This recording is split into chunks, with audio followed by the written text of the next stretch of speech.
Good evening and welcome to the Night's Pub. Wanted to say thank you for joining us here on this nice, crisp January night. I am your host, Elliot, and broadcasting to you live from Shoutcast, www.shoutcast.com. Log into there and go to the search, and then search for the Night's Pub. And once you search for that, it'll take you to a link to where you can play and actually listen from their show, or from their page. Or you could just stop on by our homepage here at www.thenightspub.net, and there's a little radio up at the top. Just select play, and you can listen live. I know there was some confusion. Had our very special guest who's coming on, Michele, and also a few other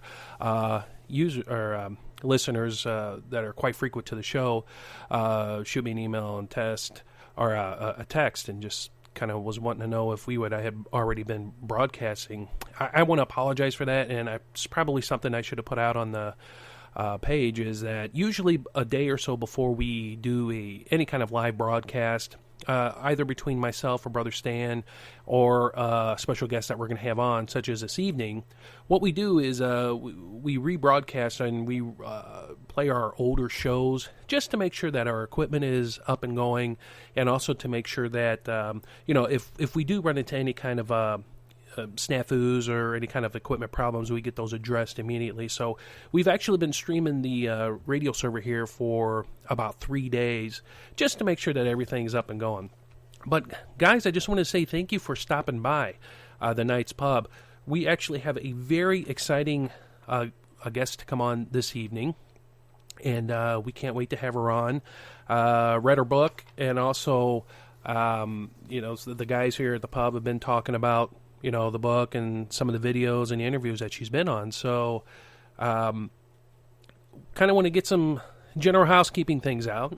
If you want to come on to the Knights Pub, please stop by our show schedule page, and at the top you'll see right underneath the beautiful Podomatic thing link there. And if you are a continuous visitor to the Knights Pub, you will see that the website has been going through some updates, which is a really good thing, because we've actually gotten together and had some time to get together and put our minds and kind of refresh the website a little bit. That way it's not the same old boring thing you guys are looking at. And stop on by. The show number is 636-487-4258. Unfortunately, this evening, since we're having our very special guest on, Michele, we will not be answering live phone calls. But however, during any live broadcast, unless I say somebody says, like I did about answering live phone calls, you're more than welcome to call. Again, it's the show number 636-487-4258. Unless we're broadcasting live, we usually don't monitor the phone, so don't be afraid to call and leave us a message, a voicemail or something, or shoot us a text, because we can actually receive text off that line. And just, let us know some stories, some interesting stories, or something that, may have interested you or may be interesting to our, our audience. We have a flyer up there in the show schedule that kind of gives you an idea of who we are and what we're about here at the Knights Pub. Pretty laid back, open forum show, and just get downloaded and take a peek and just see what we're all about.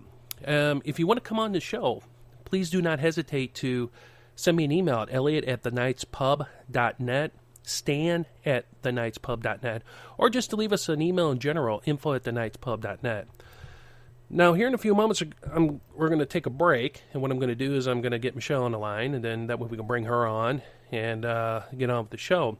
Down here in the beautiful Cape Girardeau area, we got a load of snow, so things kind of been a little hectic here, trying to get into the studio and get on the air, and also the traffic was just kind of horrible getting to here and getting everything set up. And then there was a little bit ago some kind of technical difficulties, which I'll be honest with you.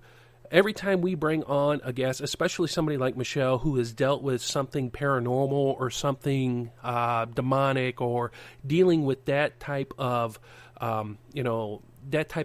situation, we always here at the Knights Pub have some kind of issue. And I just wanted to say, keep the prayers up for our show, and also for our guests coming on, because this is important information that she's willing to come on and share with our audience, and we are more than grateful to have her on. Also wanted to say a quick a quick shout out to Brother Stan. He had some prior engagements and couldn't come on the show, so just wanted to say, hey, brother man, thinking about you, love you, and I'll talk to you real soon. To our other future guests and our past guests, praying for you and hope everything's going well. To our listeners, hey, thank you guys for tuning in and listening. Now we're gonna go ahead and take a quick break, and when we come back, we will have our very special guest, Michele. So stand by and enjoy the music.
All right, wanted to say welcome back to the Knights Pub, www.thenightspub.net. Coming to you live from the Cape Girardeau area here in Missouri. We are experiencing a little bit of snowfall, so it's made things a little bit hectic out here. And also for our broadcasting, we've had some technical difficulties, as I mentioned before, that we did get through. And fortunately, thank God that I was able to call Michele and get her on the air. Just wanted to say, for all you guys that are tuning in right now, you can listen to the show live on the knightspub.net. There's a little radio up top. You just hit the play button and you'll be more than, it'll bring you right into the stream. Or you could go to www.shoutcast.com. On the search, just type the Knights Pub, no apostrophe, just the Knights Pub, and it'll bring you to a link, and it'll have a play button. You play, it'll bring you directly to the, also to the live stream. Now, I just wanted to say that we're going to have the opportunity to speak with author Michele Marcum, who is author of Reign No Evil, which is based on an experience, a true story that she personally experienced with herself and also her family.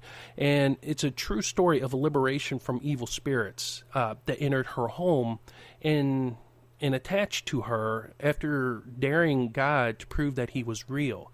I've personally just finished reading the book. Also, a few of the guys in the studio have read the book, and we've watched videos and also listened to other interviews, and her story is very powerful. So without further ado, I'd like to introduce Michele Marcum. Hello, Michele. Hi. It is snowing here in West Virginia, too, but I love it. It's beautiful. Yes, it's a little bit here, just enough for people to be dangerous and to cause all kinds of issues getting around, especially to the studio here, which was really a little odd. It was kind of hairy to get here to the studio, and I was almost thinking I was going to have to call you and have to reschedule. Right. Well, I'm glad that you didn't, because I'm always ready to share this story. It is remarkable.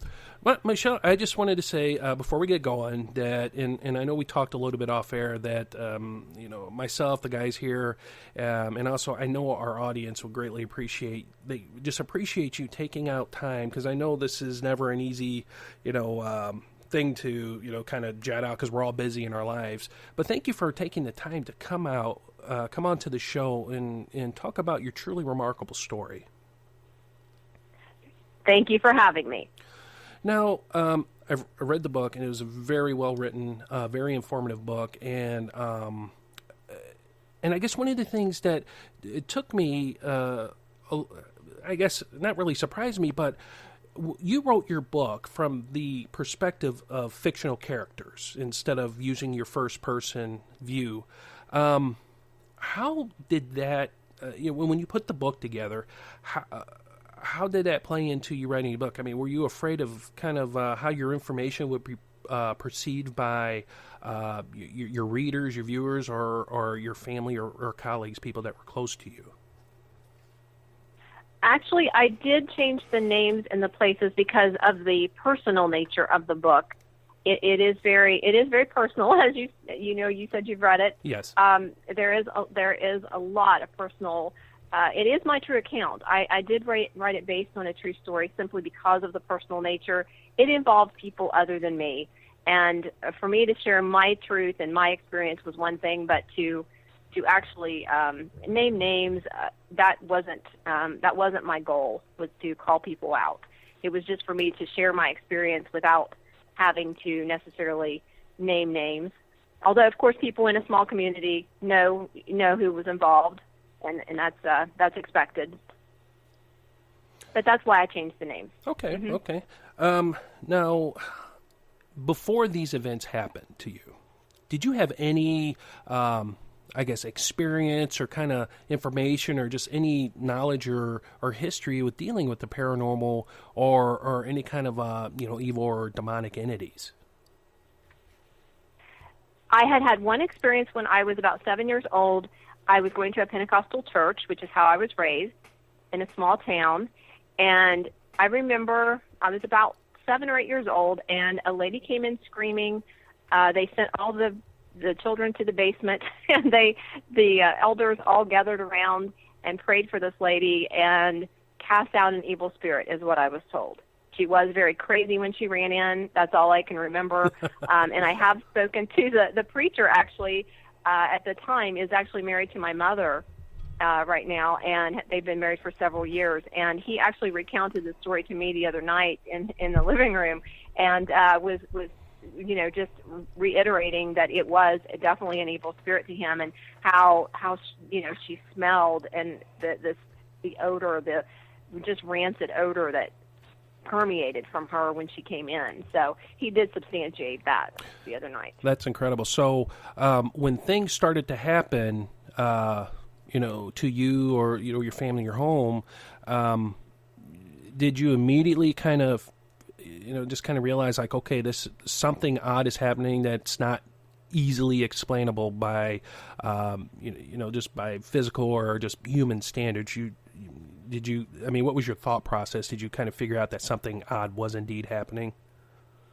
Actually, I did not initially attribute any of what I was experiencing and that my family was experiencing to anything demonic or even spiritual, for that matter. I would now, knowing what I know, but at the time, I did not. And maybe we should start from the beginning as far as what happened. I was in a marriage where things were very dysfunctional between my husband and I, and we'd been married 16 years at the time. And we had a big fight one day. I got in the shower, and I said to God, "You have to prove to me you're real, or I'm done talking. I'm done talking to you." And 3 days later is when the water started in our house. There was a drip, and it started with a drip on my older son's head. He was 12 years old at the time. We had another son, and he was 7. And before the evening was over, the water was literally spraying across the living room. My husband was present.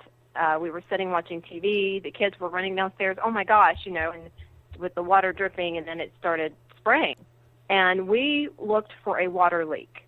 I did not initially tie what was going on with the water to that prayer that I had prayed 3 days later. So it just looked like it was just coming out of nowhere, the water. Right. You would hear it was forceful. It wasn't like a little drip in the sink. It was literally like someone had taken a water hose that was invisible and put it on jet and sprayed it on stream for a few seconds and then stopped. Wow. And you would hear this loud splat because it would either hit the wall or it would hit the fire alarm and set it off, or it would hit the light bulbs and bust them because they were hot. So it just depended on where it would hit, but that's all you would see. You would either see it hitting the wall, or you would see it after it hit the wall, and you'd see it running down the wall or running down the curtains or whatever. But you would turn around looking for where it came from, because it came from behind you or from to the left of you or whatever. And when you would turn around and look that direction, you were looking at the wall to see where the pipe was coming through the wall that you would expect to be there, and there was none. So that went on for several weeks before I had the revelation that there was an evil spirit in my home. Now, in your book, you mentioned that what had been plaguing you was a water demon, and before you've come to that revelation to where you're like, okay, this is what this entity might be. Your family, was there any other experiences other than the water that was plaguing yourself or your family? I mean, just odd things that were occurring to where, you're kind of like, yeah, this is really, making sense that this is something otherworldly that we need to look beyond, beyond what we normally deal with every day. Right. Yes, there were several things going on. The water was the main thing, and that is why I call the book Rain, No Evil. There were other paranormal things going on. There were apparitions, such as my youngest son would see a lot of things, such as eyeballs floating in the room, an elf. He would see demons. He saw a Grim Reaper in the hallway that I walked through. I did not see it. he would actually see these things. He would see hands pressed through the wall, many other things that are described in the book. And I would have this, I guess the feeling is a sense of dread, how I would describe it. There was a lot of electrically charged whatever in the house. The energy there was very intense, and there was this feeling of dread sometimes that would come over me. Once I did get to the point where I realized that there was the evil spirit in the house, I contacted the priest. And one of the things he asked me was, you have a dog, and does he bark, at any, oddly? And actually, our dog that we had never barked. I mean, someone could literally come up on the porch, and he was just not a dog that barked. And he would occasionally, when we would have him in the house, it would startle me, because it was only around me that he would do it, and he would just start barking incessantly. We didn't have him in the house often. He was an outside dog. But when we did, he would do that around me. And that was one thing that I relayed to the priest as well. But there were several apparitions, yes. Other than the water, there was a lot of paranormal stuff going on at this time. I did see a demon in my mirror. That is the one thing that I saw that was not something I could dismiss easily. It wasn't anything that I ever hope to ever experience again. It really was.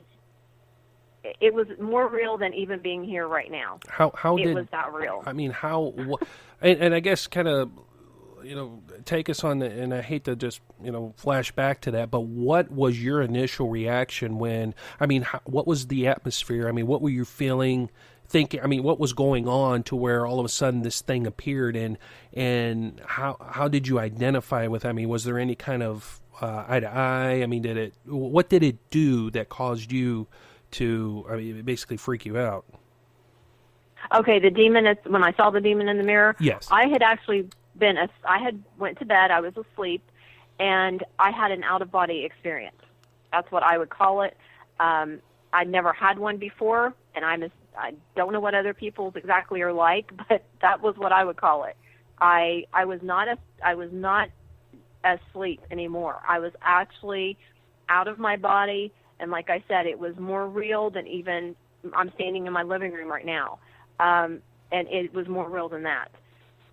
I was being forced to look up into my mirror, not by anybody touching me, but by sheer command from these white entities that were around me. And I felt that they were angels. I did not see their faces. I just saw white in my peripheral because I was looking down, and around me there were these white entities.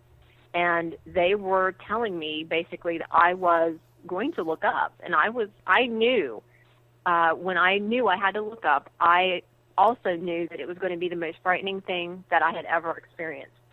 And it was. I saw my face.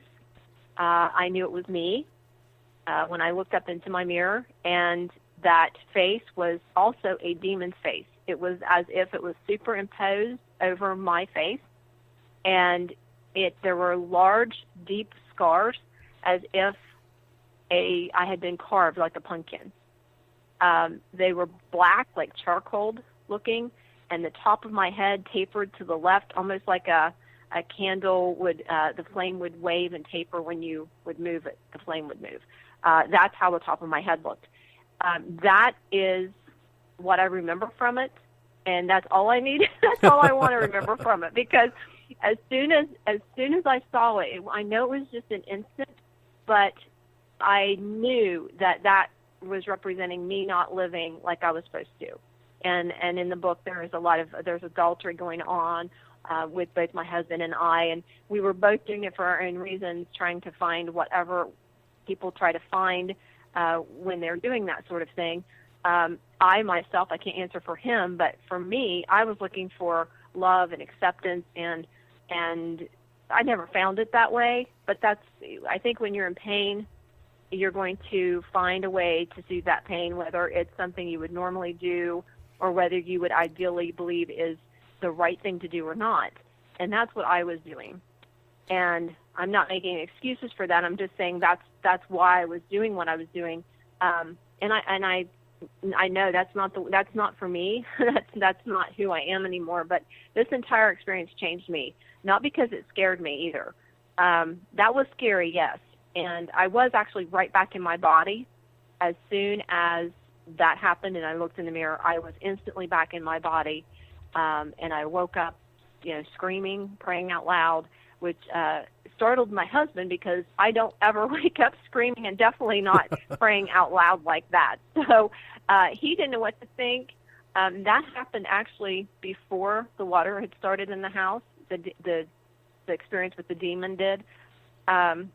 This whole experience, it was scary. That was the most frightening thing of all of it that happened to me personally. Although, of course, my sons experienced different things. We all experienced a different version of this, whatever was going on. And I know that there was more than just the demon in the house. There were, I believe there possibly was poltergeist there too, and there were several entities there. There wasn't just one. But this entire experience changed me, not because of me being so frightened that I was, people get frightened and they change. Oh, I'm going to be good now. Right, that kind of thing. That I'm not saying that's not okay for some people, but that's not why I changed. I just changed because I wanted to. And as we get further in the story, I think you'll understand why I changed so much. And it had to do with me going to an energy healer that was able to help me. Now, do you believe in a police officer? They have such, they deal with darkness daily and on extreme levels. And the type of work that your former husband did, do you think that was a contributing factor maybe to some of the demonic infestation, some of the things that was happening in your home? I think that some of the events that were going on prior to this, the events between my husband and I, the relationship, the whole dynamic, it was a verbally abusive situation. I did not see, and I believe that was something that came about because of his career as a police officer. Yes, I do believe that he brought that home. I believe that sort of job for anyone is very susceptible to attracting, not just necessarily demonic, but negative forces for sure, because you're dealing with people who, obviously have a lot of problems. Besides drugs, the sexual abuse of children, abusive situations, domestic violence, the list goes on and on. So they're dealing with a lot of people who aren't just upstanding citizens and people that, you necessarily want to spend your day with. And he was spending his day with them. He was very diligent in his job, but I do believe that did bring in something. I'm not sure I don't think it's why we had manifest in our house, what did manifest. And I say that because this was distinctly a result of my prayer. And my prayer was said 3 days prior to the initial drop of water that fell on my oldest son's head. And I did not see that originally, but I did have a revelation in addition to the demon in the mirror, which that had happened prior to the water. That had already happened.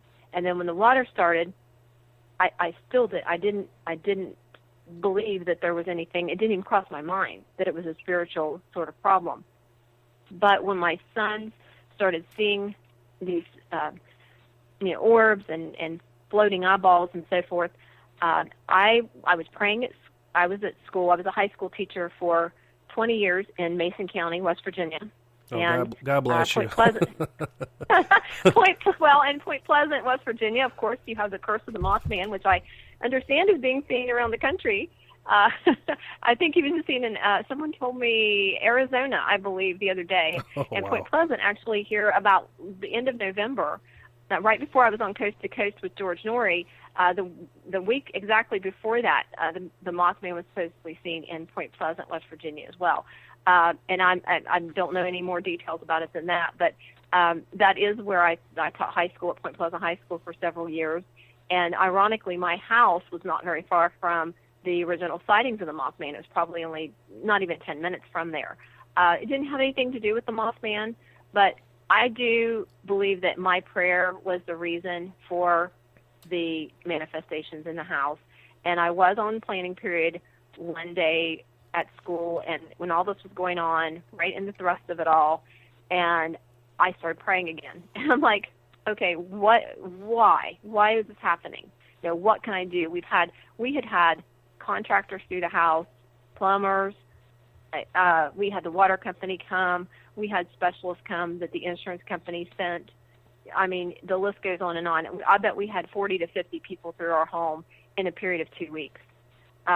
Friends, family would stop by in addition to the hired professionals, and no one could tell us what was going on. There were a few people that did believe it was something paranormal, but that was only after I had this revelation at school. So I'm at school, and I'm on planning period, and I'm praying, and God speaks to me. And I've never heard his voice like that. Still to this day, the only time I've had that type of revelation. And he spoke to me, and he said, there is nothing you can do. You are not in control. That was the 2 sentences. And with that, there was an imprint of knowledge that there was a demon in my house. So I walked over, stumbled over, more like it, to my desk and sat down. And, oh, my gosh, I thought, oh, my gosh, there's a spirit in my house. How did I not see it? It was as if someone had just, I remember when I got glasses when I was in 5th grade, and the eye doctor had just taken me outside and put these glasses on my face, and I'm like, I can see between the leaves on the tree. It was amazing to me. And everybody just thought I wanted to be teacher's pet and sit up front, you know, because I couldn't see the board. So that's what this was like for me. That was, oh my gosh, how did I not see that oh my gosh, there's a spirit in the house. And there was no going back to not knowing. I didn't think it. Oh my goodness, maybe there is. It was like, no, I know there is. And then I had to go home and tell my husband.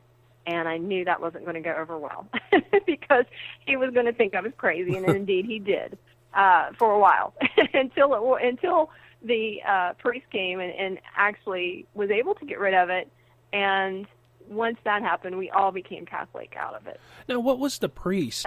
What was his when you had him over? And I know because I've kind of been a witness to some of these things to where a person such as yourself, like you start explaining to the priest what's going on. I mean, how is his perception of what you were telling him? I mean, was he kind of, did he take it like a skeptic, or was he kind of very genuine, very sincere, or did he was like, well, maybe it's just something else type of his attitude? He was very conservative. He was an older priest. He was very holy man. He was a cradle Catholic, and he was at first he did not just jump on and say, oh, well, I agree there's an evil spirit in your house. No, he did not do that. He actually came to the house and did a few house blessings, and they did help. They helped a little as far as the extent of how often, the frequency of how often the water was spraying. But we were still seeing things, and then we were still experiencing the water. So he came back for a 3rd time, and he brought the body of Christ with him. No one partook of it. He just had it with him. He said nothing evil could stay in the presence of the Holy Eucharist that he brought, and he said the prayers that were required, and there was one last splat in the hallway, and it was gone. And when he commanded the evil to leave, which was part of the prayer, that tells you right there there was nothing else that happened in the house, that it had to be evil. Because when he commanded it to leave, it left, and it didn't come back. Now, so, you also was seeking assistance from a healer, a light healer. Yes. What was, how was it through them that you found out most of what you were dealing with, the entity, and kind of what was happening, the evil that was in and surrounding your life? Yes, I found out much more from the healer than I did directly from the priest. He actually, I mean, obviously he had the power and the ability to do that. He was a very holy man. I believe that it wouldn't have mattered what religion, if the person themselves were confident that they would be able to, to tap into the God energy and to remove that. I believe they would have been able to do that. I actually contacted my preacher, and he referred me to the priest because he was mainstream and a very spiritual person. But when you talk about spirit, that doesn't mean you necessarily understand spirit and energy. And he was not comfortable with the situation, so he referred me to the priest. After we all became Catholic, and I'm no longer Catholic, but I was Catholic for about 4 years, and it was a very good experience for me. I found a lot of peace there. I still wasn't happy in my marriage, and I had a friend who I trusted, and she referred me to an energy healer in Charleston, West Virginia. And I went to the lady, very hesitant, because I had never experienced anything like that sort of hands-on healing. Although hands-on healing is very, of course, very ancient. People have done it since the beginning of time. And we did it as Pentecostals growing up. That was a very common practice, hands-on. But what she did was, very similar to that. She works with an energy that deals with angels, and angels help her. And one of the names that of the energies that she does is called Reiki healing, and it's Reiki. And that is energy that can help people. It's been shown, but people call it New Age, and it's really old age because it's very ancient. But that is where I went, and while I was there, I went to her a few times, and I really enjoyed it, and I realized that it was okay. I was feeling better, and I was at her place for about the second or third time, and I was laying on her table, and she had started the energy work, and as she did that, my head was really spinning, and I knew it had spun the other times I was there, but this was really, really spinning. And of course, I didn't know what to expect. I thought maybe that was normal. And so I progressed to look up. I heard voices above me. And I looked up, and the voices were saying, "You shouldn't have come here. I have told you shouldn't have come here." And there were many of the voices. They were very, very evil sounding. They were very crass, and they were talking over each other. There were that many of them. And I looked up and, of course, did not see anything, but I looked over at her, and I had a seizure. Oh, wow. And she had to cancel her appointments for the day and make sure I was okay. It was only after I had continued going to her and building up the trust between us that she was able to, when she knew I could handle knowing what exactly was going on. And when I started asking questions, she did explain to me that the entities had actually, several of them had attached to me. And the day that I had the seizure, it was only because she worked with angels that she was able to get them off of me. And some of them did not go that day. Some of them I got off later as I progressed to work on myself. So it was a very liberating experience and very enlightening to me. The entire experience changed my life, and people can change to the core, and I know that I have. When did you decide? So I just go ahead. Mm-hmm. Go ahead. Well, I was just going to say I do believe people can change, and I don't think there's anything wrong with questioning God. I know that I've had some people question me about my approach to that, and I will just say that was the way I was handling the stress and the place I was in my life. They say put the shoe on the other foot. I just did what I felt I had to do. I always believed in God. I always believed in a higher power ever since I was little. I needed to see some change. And that's how I broke through. That's how I changed. That's how I broke through where I was and to where I am now, is by questioning. And I know it wasn't ideal to say I said an angry prayer. That's not probably a good thing in some people's view, but yet God knew my heart, and He knew what I needed, and that's what He gave me. He put the right people in place in my life. Everyone from the father who helped us, to the energy lady who helped me, to the people that have been placed in my life to help me share this story. Everybody in between has been in the right place at the right time, and I really listen now to my next step and what I'm supposed to do. During your whole experience, what was the final straw to where you were like, you know what, I've had enough, and you really started seeking God for His assistance, and just, you just bunkered down and just was like, I'm done. I'm tired of what's going on.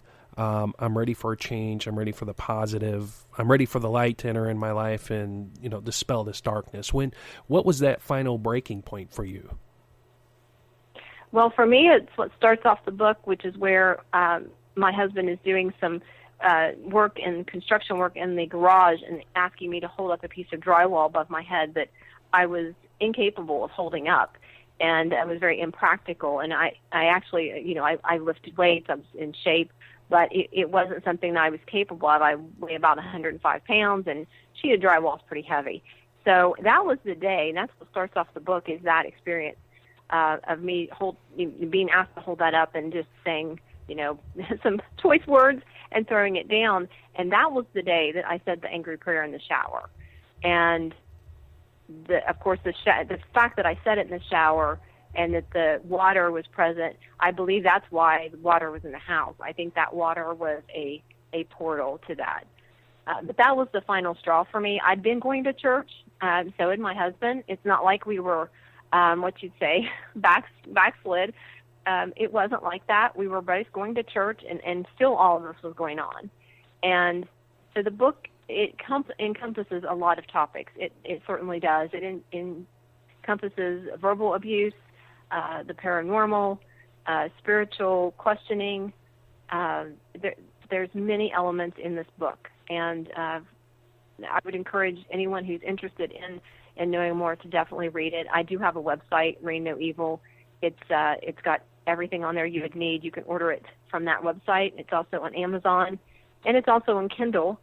And I understand it's in Germany and a few other countries now. So I'm looking forward to it spreading further and sharing the story, because it is truly a remarkable story, knowing that people cry out every single day to God.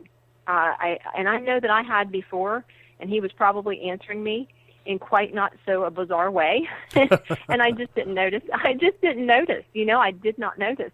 Whatever the answers were, the clues were, I wasn't getting it. So I'm very thankful for the fact that I questioned God that day. I'm very thankful for the experience that I had that resulted in where I'm at today. And like I said, the whole thing is very life-changing. And I know that I was supposed to receive that bizarre answer so that I could write this book. I know that, and I feel that I've done part of what my life's purpose is. I never really knew what my purpose was here. I think everybody goes through that at one point. Why am I here? And some people know that, early, and I didn't. It was later before I realized this was part of what I'm here for, is to experience something this crazy to be able to share it. When you wrote your book, and I guess before you wrote your book, when all this was going on, did you confide in anybody else other than, of course, family and, the clergy and in your energy healer? Were there any friends or like family members that you were kind of explaining this to? Because, I'll be honest, like if Elliot here said, "Oh, hey, I think I have a demon or something in my home. Something's really going weird." The people that know me would think, Elliot has probably missed a few doses of the meds, or if he's not on them, he needs to be on them. And so, did you get? I mean, was that kind of what people, thought, or were they a little bit more warm and accepting of something that was truly upsetting you and happening in your home? I obviously there's some people who didn't believe it, even though I shared the story with them. But it was a small community. We were very well known. Me as a teacher, my ex-husband as a police officer in the state. So obviously, everybody knew us. We would go to kids' ball games. People would come up and say, "Oh, I hear you have a ghost in your house." I shared the story. I never ever lied about what was going on, even though I got a few strange looks, and I still do. When I go to book signings, a lot of times people will, if they ask me, I'll tell them. And this is just my truth. It doesn't mean they have to believe me. I'm just telling them what happened to me. They can do with it what they will. I'm just the messenger. I just know that this happened. It really did. There were many witnesses to it that came by the house. Like I said, we had a small community. Neighbors would stop by, want to see what was going on. I was teaching school and have to leave sometimes to meet the plumber or meet the repairman or whoever would be coming by that day. And my class knew. I got called in the principal's office and asked to, and this was after the priest had come, asked if I had a ghost in my room at school. Wow. And the principal had just been in that day earlier, and I thought he was just observing his normal walkthrough. And it wasn't. It was actually he had got a call from the board office in Mason County wanting him to check out if there was a ghost in my room, because a parent had called and said that there was a ghost in my room at school. And I clarified with him that no, it was actually, and I wouldn't call it a ghost, but that may have been something. Now there may have been ghosts there too. Who knows? There were so many things that I don't know. But I told him that it was at the house, that it had been taken care of. And he actually had me write a letter, and I have it here somewhere in my files. I have the letter that I wrote to the principal so that he could forward it to the board office and let them know it had been addressed. How odd! How odd was that letter? Like, "Dear parent, I'm sorry to inform you, but I just want to reassure you that there are no evil entities in the classroom. Yet your child is safe to come to my class." Well, I actually didn't have to write anything directly to a parent, and they didn't tell me which parent called, so that was kind of under wraps. But they did ask me to write a letter that this was something that had taken place at the house, and there was nothing else said about it, but it did have to go through channels. It had to go to the principal, and the principal had to send it to the board office. So everybody in the community did know. People at church knew why we had started going to Catholic church. They knew why, because the father came and helped us out. So I've never shied away from the story. My ex was never comfortable with it at all. He got to the point where, he would get very angry because he didn't want people to think we were crazy. And even after this happened, even after the priest came, and he knew that it was there, and he knew that that it had been removed, but he didn't want to talk about it. And me, I was like, "Oh my gosh, can you believe this?" So he got to the point there where he would say, "Michelle will tell you," and then the other police officers or whoever would come up to us in a restaurant or whatever, I would tell them. And he got more comfortable with that as time went on, because he knew it was the truth. And I told him, I cannot have an experience like this. I would be selling myself out, as well as selling out the experience that God gave me, if I keep my mouth shut. If I don't share this, then I'm not doing what I'm supposed to do, and I'm not going to do that for you or anyone else. And so he got he had to get comfortable with it, because I was going to tell it no matter what. It's just how it was. Now, when you decided to finally sit down and put pen to paper and write out your story, what were your feelings? What was going through your mind where you were like, "I have to get this out"? What was your thought process? What were you thinking when you were getting your story on a paper? Well, it has actually happened in 2006. We became Catholic in 2007, so it has been several years ago. I told the story so many times. I kept anecdotal notes, kept a diary, and I wrote a short story for the West Virginia Writers group that meets every year, and I won a contest. And I thought, oh, that's cool. I need to make this bigger. Well, I started writing the book as just writing about the paranormal part. How cool was this that God answered a prayer this way? And I went from there, and then I realized, okay, people were going to wonder why was this girl so angry with God to begin with? And then I thought, oh, do I want to get into all of that personal stuff? But that's the story, and that's what makes you be able to relate to the character, because most people had a heartbreak or a hard time, and they've felt that desperation, and they can relate to that. And that's been a lot of the comments that I've received from readers, and on Amazon. There's several reviews on there now. That's a lot of the comments I'm getting on inbox too. Is they can really relate to the character. The character, I say, who is me, obviously, right, but I'm Savannah in the book. They can relate to that because she's very real. She doesn't cut corners. She says things other people don't always say. Sitting in church and looking at somebody and thinking they're hot. That's a lot of people would shy away from that, but that's what was going through my head. That's where you have to realize people can judge other people. And I'm sure people will judge that when they read it. Some people will. And many people are relating to the struggle that I was going through, wanting to be in a loving relationship, wanting to feel accepted, wanting that, and not being able to get it, not being able to touch it with someone that you're actually with and in love with and have been together with, for years, kids, family, not wanting it to break apart, but not being happy in it either. And I think there's so many people in that situation that's what they're relating to, is that relationship throughout it. And that includes men as well. Many of my readers are men. Yeah, I'm one of them. Are there any residual effects from your experience? I mean,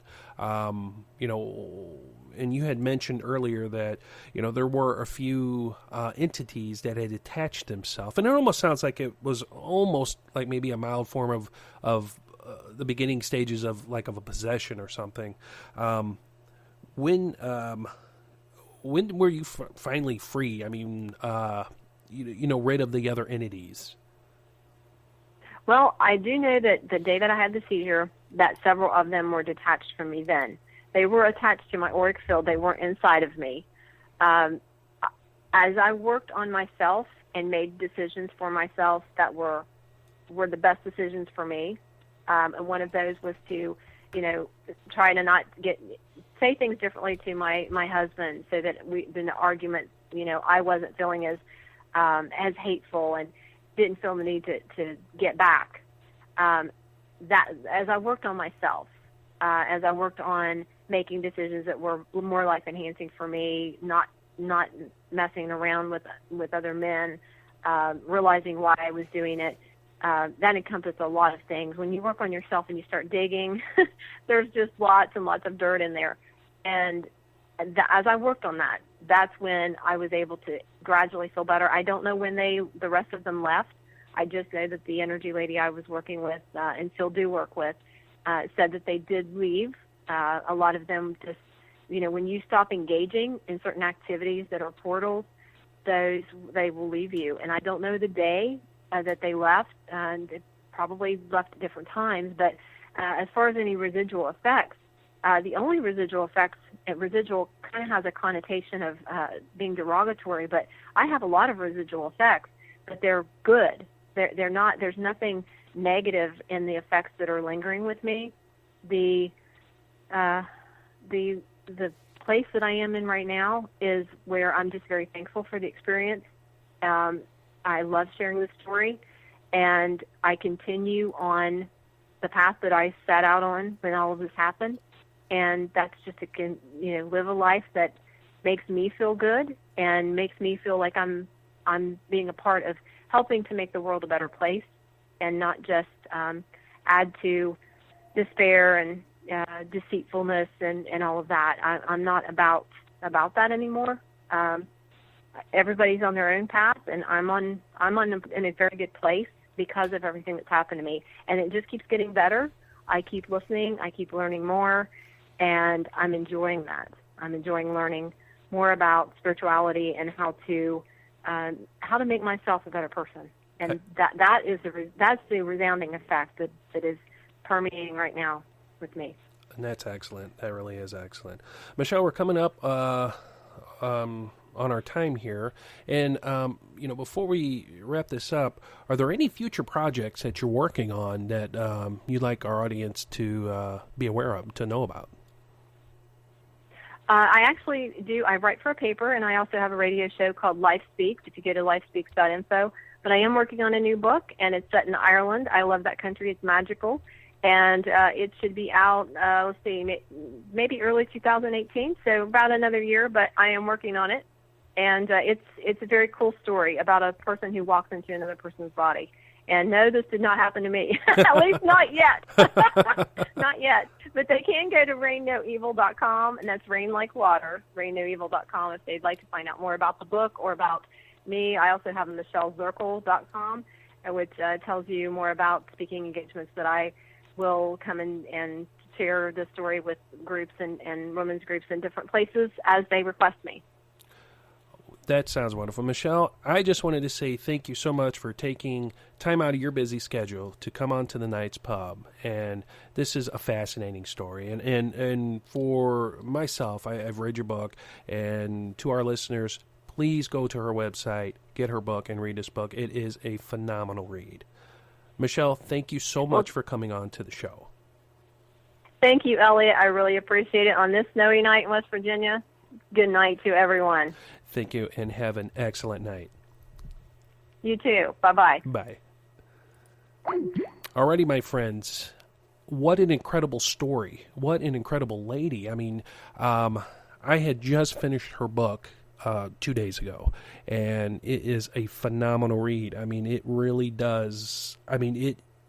And I think the reason why it really spoke to me is because it happened, and it happened to someone that, I mean, and you've heard her story, you've heard her testimony a little bit here on the show, but to get the full of what she went through, what her family went through, and although it's written, from a fictional standpoint, as in she uses characters and, different names and stuff and locations, this experience did happen to her.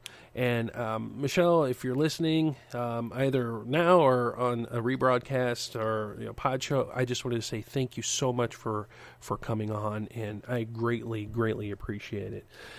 Now, guys, just wanted to catch you up on some a little bit of news before we roll out of here on this nice, cold, snowy night here in Cape Girardeau.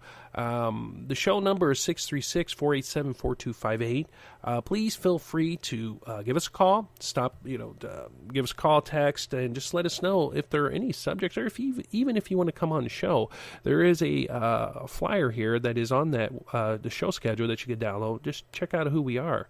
Also, if you want to drop us a line, please feel free to email Elliot at thenightspub.net. Stan, old brother Stan there at thenightspub.net, or just an email in general. If you just want to drop us a general email, it's info@thenightspub.net. Now, next week, actually January the 14th, we're going to have Paul Smith come on the show here at the Night's Pub. Now, Paul Smith is he wrote 2 books, actually, Mo 41, The Bombshell Before Roswell, and also 3 Presidents, 2 Accidents. And it's dealing with the UFO crash down here in Cape Girardeau, Missouri in mid-April of 1941, which is incredible because our studio is 10 minutes away from Cape Girardeau. And I had heard about this, and the thing that makes this unique for the Night's Pub is this is a subject that we really don't deal in, or that we really don't are involved in with UFOs. But I reached out, contacted Paul, and this book's been out for a while, and he's been all over the internet and even the world on pod shows and radio shows speaking about this. And he said he would come right on and definitely talk about this. And I asked him to come on just because of where it's at and the location. And this is a incident that happened before Roswell, and it's here in our own home backyard. So looking forward to having Paul coming on. That's going to be January the 14th at 7 o'clock p.m. Central Standard Time. And again, guys, before we get out of here, the radio broadcast, if you ever come onto our site and you click on the tab and start listening in, unless we say we're live, it's probably a rebroadcast. And we do that a few days before we bring up guests on, just to make sure that our equipment's working and just to make sure that everything's, up and going. But my friends, I just wanted to say thank you for joining us this evening. Thank you for, stopping in. I've seen both radio broadcast servers are full to the brim of people, so I wanted to say thank you. Also, the people that are in our chat room, which is in... Which, if you go down to the right hand of the page, you'll see a little number down there, and you can actually pop in and chat at the Night's Pub. Just want to thank you guys for popping in, and also thank you to Michele. I just wanted to say thank you so much once again to Michele Marcum for coming on the show, sharing her story, and also because I can only imagine how hard that was, not only to experience that, but also to go through that and then heal from that and get that out on paper for everyone to read. But my friends, until the next time we meet, love one another, look out for one another, and take care of one another, and pray for one another, and don't stop praying. And we'll see you the next time down at the pub.